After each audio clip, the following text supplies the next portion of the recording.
Afternoon everyone. হ্যাঁ, একটা সুরানী এবং দুয়ারানির গল্প নিয়ে তোমাদের কাছে আসলাম। তো গল্পটা হচ্ছে বাস্তবের কথা। তো একটা সুরানী ছিল, একটা দুয়ারানি ছিল। সুরানীটা হচ্ছে একটা বন্ধুর সঙ্গে খুব ভালো সম্পর্ক ছিল। তার নাম দিলাম দুয়ারানি। তার বরের একটা বিপদ হওয়াতে সে ডিসিশান নিল তার বাড়িটা বিক্রি করবে। তো সেই সুযোগ নিয়ে সুরানীটা এমন করে ঢুকলো তাদের মধ্যে যে তাদের বাড়িটা বিক্রি করলো এবং বোকার হিসাবে 50,000 টাকা নিল। তারপরে সে আবার একজনকে দিয়ে বাড়িটা করালো, তার থেকে আবার 1,00,000 টাকা নিল। তো দুরানিটা যখন বুঝতে পারলো তখন তার থেকে সম্পর্কটা উঠিয়ে দিল এবং সুরানিটা সেটা নিয়ে খুব মজায় থাকতো।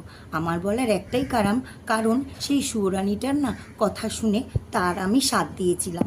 তো বললাম না, পাপের সঙ্গে সাথ দিলে পাপই হয়, তাই জন্য একটু